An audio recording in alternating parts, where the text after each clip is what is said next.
Okay, here's some little potteroos, so you can get an idea of how big they are. About the size of a rat, but they're nothing like a rat. They're so gorgeous and cute.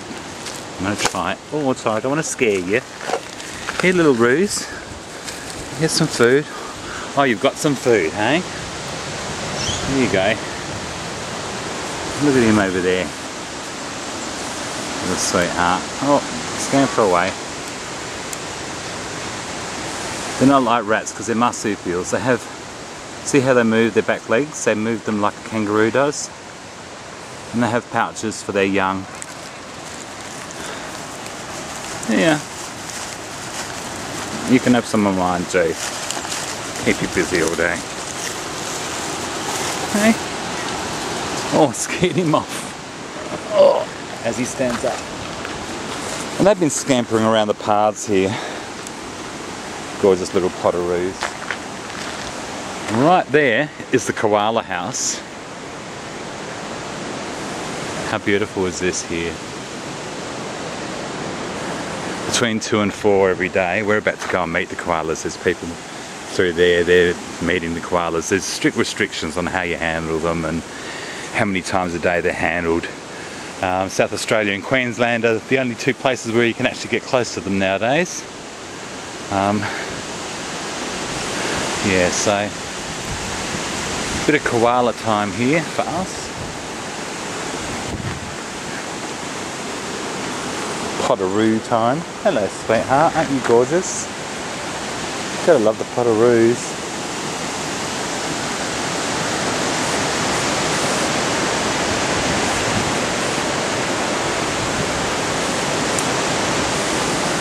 Amazing. Let's see if I can go and have a look at koala. Let's see one up close in a minute. So there's 3 keepers in there taking care of koala territory. Oh, there he is. Oh, there's 2. Zoom in for you.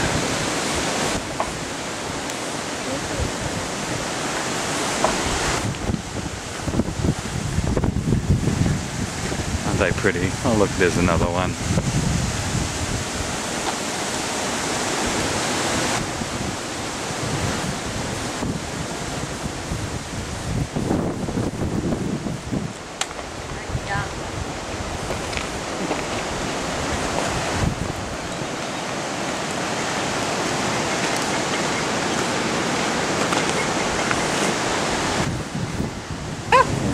The retrovirus is similar to HIV, so This it lowers their immune system, so any other stress that we add to the them, koala. like, again, habitat loss, things like that, dog attacks, then that certainly can exacerbate further problems. Isn't it cute? The renal failure, You can only touch him down South here. Australia, there's a lot of research being done So on whether soft. there is a genetic component.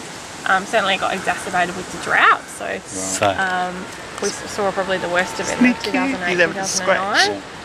But the research is kind of non-conclusive yet as to whether it's solely because they're genetically inbred. But there's certainly not a lot of genetic diversity amongst the South Australian population, so their ability, I guess, to cope with climate change or with any kind of stress event is probably quite poor. Yeah. Wow. Thank you so much. No problems. Bet you love your job. I do.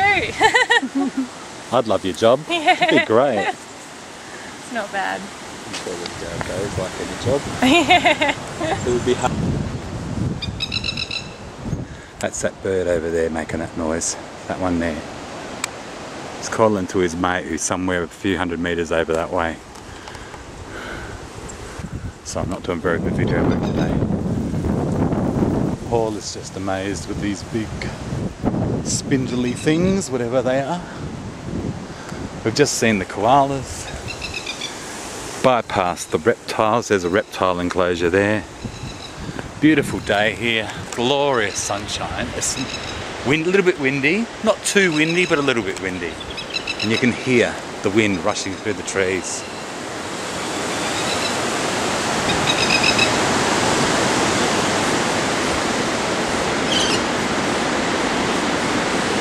So let's go and see the dingoes, shall we? The dingo took your baby. The dingo took my baby. The dingo took my baby. Dingo took my Did you get a good one? What? Did you get a good one of me? Might be my next profile pic. No. We'll just airbrush the body out and I'll be right. The dingo took my baby. The dingo took my baby. Oh look, there's little... How are these little flowers? Wow. Spring in Australian bush is a little bit different to spring in Europe or America. Or Antarctica for that matter. Alright, let's check out the dingo enclosure. Looks interesting. Wow. It's feeding time at the dingo house.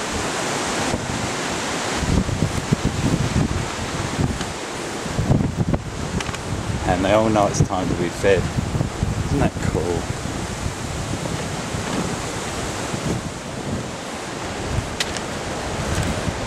How beautiful. I saw a dog like that. I think he's a dingo though.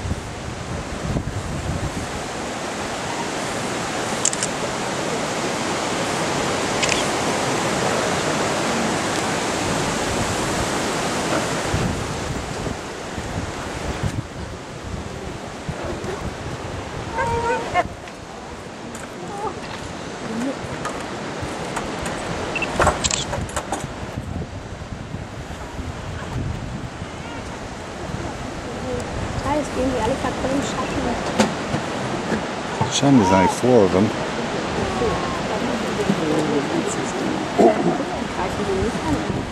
Aren't they gorgeous?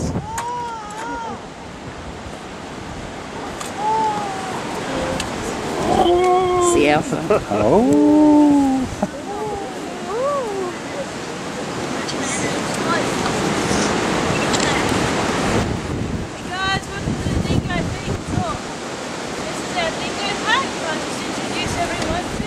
It's very cheeky boy and girl in front of me, a brother and sister. We've got Minari and Kimber.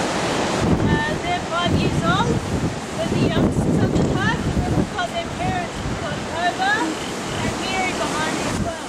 That's their mum and dad. They're the alpha male and female of this pack. Now a dingo pack is a little bit different from a wolf pack or a dog pack in the fact that it's always a family matter. It's always mum, dad, and their puppies. And that's it. You don't have an extended family of nieces and nephews and aunts and uncles like in a wolf pack. And you don't have unrelated individuals in it like in a dog pack. So they're quite a close-knit pack. And also because of this, they're also quite a small pack. So generally the pack's only as large as the litter was in the year before. As you can see, they're all having a very good time, very playful. Mary's just interceding, saying calm down everyone. Now as you can see, even though they look quite a bit like dogs and they act quite a bit like dogs, they're very friendly and playful around me. However, these guys aren't dogs. These guys are actually considered wolves. And their scientific name actually reflects that. Their scientific name is Canis, being canine, Lupus being wolf, and then Dingo is what they are. Whereas your domestic dog's scientific name is like Canis, Familiaris, and then their breed. So basically what that means is these guys are considered a species of wolf, whereas your domestic dogs are considered so far removed from wolves they don't even carry the scientific name of a wolf anymore. So despite how much they may look and act like dogs sometimes, these guys are wolves. Now basically with that comes with a few special things like these guys are very efficient hunters, just like a wolf. Now depending on how big their pack is, whether it's just a lone dingo hunting by itself or a whole pack of dingoes, depends very much on what sort of prey they will be bringing down.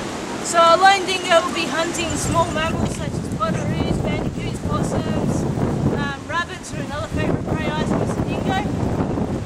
Whereas once you get up to a pack of 5 or more dingoes, they can start bringing down kangaroos.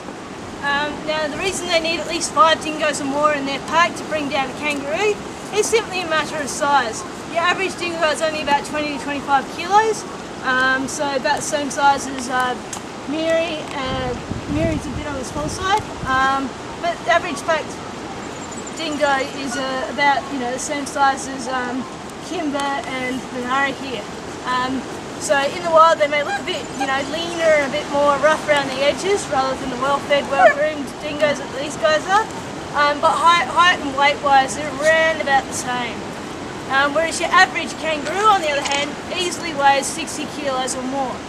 And they come equipped with some pretty formidable weaponry. Because let's face it, kangaroos don't really want to die. And as such, they're not going to stand there and let a dingo kill them without a fight. They'll either run away or they'll stand and fight. If they can't run away, they'd rather run away first. If they can't run away, then they'll stand and fight. And basically what they do is they'll use their tail, their big tail, as a base and kick out with those really big, powerful back legs. Now kangaroos are actually capable of delivering a kick strong enough to break ribs. So dingoes treat them with quite a healthy respect because they can break a dingo's bones quite easily if they give them a solid kick. And obviously if a dingo gets a kick from a kangaroo and breaks bones, that's probably pretty much what a death sentence is for a dingo. If you can't keep up with the pack, then you get kicked out of the pack. And if you can't hunt with the pack and you get kicked out, then you can't hunt for yourself, well then you pretty much can't feed yourself. And also if the kangaroo doesn't actually break bones, it can actually slice them open with their razor sharp nail on the end of that big toe on their back foot. So obviously kangaroos are quite formidable prey. Now if you take a kangaroo, you compare that to something a little less dangerous, sheep. Dingoes think sheep are the most fantastic prey animal in the world. They're soft and they're woolly and they don't have sharp hooves. They don't have a really strong kick, and for the most part, most of our sheep don't have horns. So in other words, they're pretty much all defenceless and they're harmless to a dingo. And dingoes can quite easily outrun them and bring them down with very little effort. So when you compare sheep to, say, your kangaroos, obviously dingo's going to kill sheep, because sheep are really easy to kill. Now basically, unfortunately for dingoes, what they tend to do is they'll go through and they'll kill the whole flock, and only eat maybe one, because basically in their mind what they're doing is they're killing as many as possible, and then they'll come back and eat the rest later. But then farmers find them and they don't get it later. So unfortunately this has made them really unpopular with farmers, because obviously farmers don't want dingoes going through and wiping out their entire flock. They'd rather not lose any sheep, but just to rub it in, they wipe out the entire flock, not just one or two animals. So basically this led to the construction of the dingo fence, or the dog fence. It's actually the longest fence in the world. It is actually longer than the Great Wall of China, it's just not as impressive because it's only made out of wire and not stone. Now this fence actually runs across 3 states. It runs across splits straight through South Australia. It runs across along the border of New South Wales and Victoria obviously. And it also encompasses the lower part of Queensland, so it actually encompasses sort of all 4 states. And basically the laws state that dingoes south of the dingo fence are a pest, they're vermin and farmers can get rid of them whenever they see fit. North of the dingo fence are a protected species and they're not allowed to be killed.